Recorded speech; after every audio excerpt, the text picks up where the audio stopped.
Hello, hello, Melanie here, coming at you today with another edition of Off the Mat, and I'm coming to you from my kitchen. It's been a minute since I've done a kitchen off the mat, but that just means we are going to be talking about nutrition, and today's nutrition topic is all about hydration. I'm calling it Hydration 101.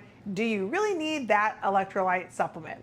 Now, I'm filming this in July of 2026, which means we are in the thick of summer. I don't know about you, but where I live in the Washington, D.C. area, summer means heat, humidity, and just an overall feeling of stuffy and swampiness in the area. If you're from the DMV, then you already know what I'm talking about.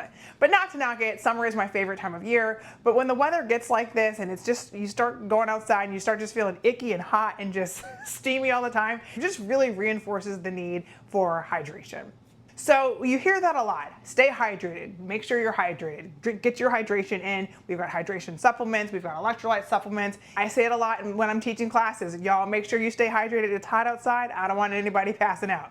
But what exactly does staying hydrated mean? Does that mean water? Does that mean something else? How much is enough? How much is too much? How can we check to see if we're adequately hydrated?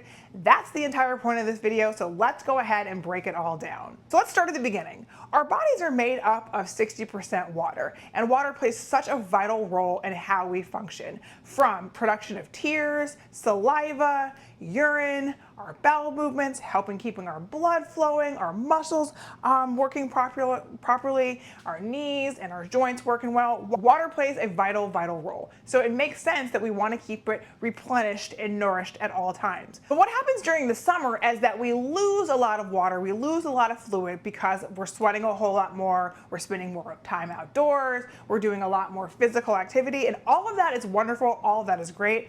Big proponent of it. I love doing it myself, but that just reinforces the need to stay hydrated, because what happens when we're dehydrated, we get fatigued, nauseous, maybe you pass out, muscle cramps. Just think about when you go to like a state fair or something like that and you see the old person in the wheelchair just that has passed out, or the ambulance coming in having to hook someone up to an IV. A lot of times that is because of dehydration. And like I just said, water plays such a huge role in how our body functions, from blood flow, heart rate, muscle conditions. When we are depleted of water, those things can happen. The fatigue, the nausea, the feeling of lightheadedness, passing out, heart palpitations. We don't want any of that to happen on a normal day, and certainly not when we're out having fun. So that reinforces the need to stay hydrated.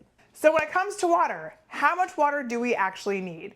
Well, on average, the usual person needs anywhere between 11 and 16 cups of water a day. So looking at my measuring cup, which is 2, I need anywhere between 5.5 and 8 of these a day. So let this be your reminder. You need between 5.5 and 8 of these every day. So next, moving on to options for hydration. Now, water is the most obvious choice, but any type of fluid that you consume throughout the day does contribute to your hydration status at a basic level. So your coffee that you have in the morning, the orange juice that you have with your breakfast, afternoon tea, soda, sparkling water, the sports drink that you may consume while you're working out, all of that contributes to your hydration status. The key is what's included in addition to water in those drinks. So with coffee, you want to be concerned about caffeine intake. Sports drinks, you want to be concerned about sugar intake and calories. You get what I'm saying.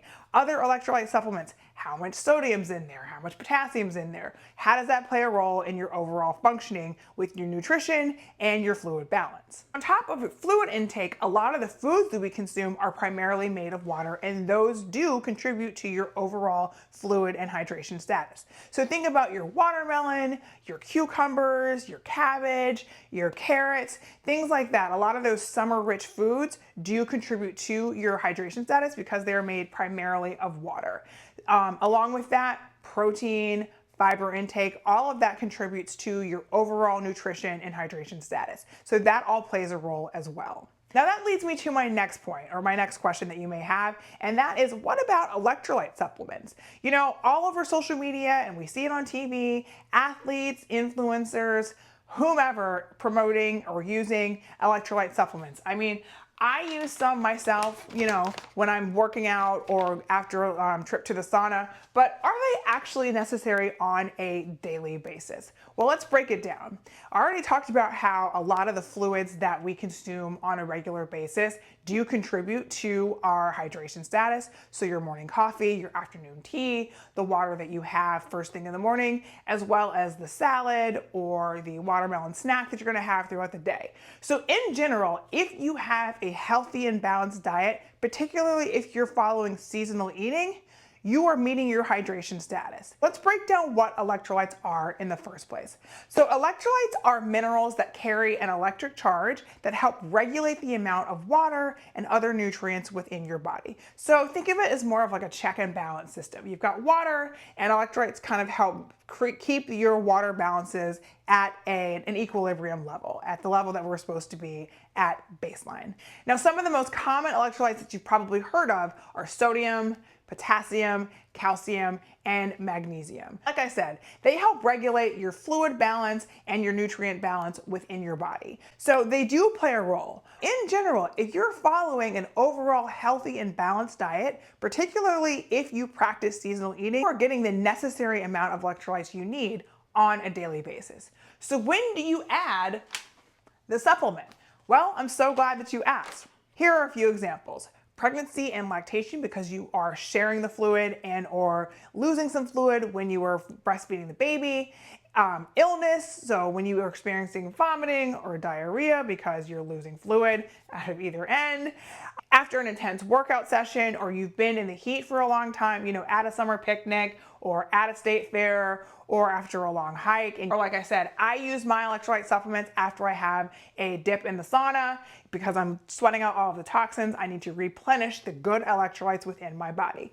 And the last instance that you would consider using an electrolyte supplement would be long days of travel. So think about cross-country trips in the car, long plane rides. So when I went to Morocco last fall, I definitely was having an electrolyte supplement because of just shifts in my fluid balance just from air travel. When you're in the car for long periods of time, you're sitting for hours on end, your body is sedentary, you need something to kind of help get the juices going again.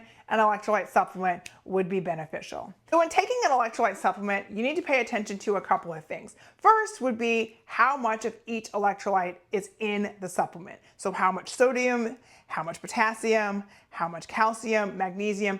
Pay attention to the nutrition labels that are on the back. Do they interact with any medications that you're taking, or have you been diagnosed with low or high sodium, potassium levels based on some blood work by your doctor? Because the added supplementation from an electrolyte may throw off those numbers or may interact with medication that you're taking. Second thing would be calories and sugar content. So when you think about your sports drinks, yes, those do have the electrolytes, but they come with a whole array of other things. So think about someone with diabetes. Their blood sugar already, it may be having difficulty being regulated. So when you add in a sugary sports drink, that may throw those numbers off as well. So you will be fixing your electrolytes, but you may be spiking your blood sugars and increasing your caloric intake and carbohydrate intake as well. So electrolyte supplements, they're super beneficial, but you want to pay attention to not only the when, but the how and the what of what you're taking. So like I said, extreme amounts of sweating, illness, pregnancy and lactation, and then also the type of electrolyte supplement. So whether you want to use a sports drink or an electrolyte hydration packet or an IV drip. That's a whole nother conversation for another day, but just know that there are a variety of options available, so pay attention to how much and what's included in each supplement. So to close things out, I will give you just a few summer hydration tips that I use and that I hope that you can put into practice. First would be starting your day with a full glass of water. I start my day with a full glass of water every morning. It's the first thing I drink when I get up. Before coffee, before tea, before anything else, I want to make sure that I at least have that one glass of water so I can moisten my joints, lubricate my system, and function at my optimal and my peak. Next would be carrying a reusable water bottle with you throughout the day. So we all have them. We all have our emotional support water bottle. I've got a bunch of them off to the side. I carry one with me at all times, whether I'm in the car, commuting on the metro, going on a long trip, to and from church. I always have my emotional support water bottle with me that is filled with water so I can sip on it throughout the day. The next thing would be hydrating before the outdoor activity, before the exercise, before being exposed to extreme amounts of heat. It would behoove you to have just a little bit more water than you need, so that way your body can pull from that and you can be left with a baseline versus starting at baseline and then sweating a whole lot and then leaving yourself depleted or dehydrated. So hydrate yourself beforehand and you'll feel so much better afterwards. On top of that, including your water-rich food. So like I said before, watermelon, carrot, cucumber, a nice summer salad, all of those things that are gonna keep you hydrated. Need suggestions or assistance about that? Check out my Eating with the Seasons videos where I break everything down about what you should be eating at particular times of year. Finally, pay attention to how you feel. Do you feel like you've got top tier energy level, or are you fatigued, nauseous, and tired? Your hydration status may play a role. Leave you with this final tidbit. There's a little trick that you can use to tell whether or not you are adequately hydrated, and that is paying attention to the color of your urine. If your urine is a pale yellow, that means that you are adequately hydrated. If your urine is a dark discolored yellow and that's a little bit more intense, that's a sign of dehydration and that you may need to increase your fluid intake. So pay attention to the color of your urine. That's all I have for you in regards to Hydration 101. I hope some of your questions were answered in regards to what to drink, when to drink, and whether or not to include an electrolyte supplement. If you'd like to take a deeper dive, you can read the full blog on this subject on my website. Just visit mymoveswithmelanie.com and click on blog. And while you're there, go ahead and schedule that complimentary consultation so we can learn more about each other and learn how we can get you moving from where you are to where you want to be. As always, thank you so much for watching. I'll be back with more health and wellness tips very soon. Bye.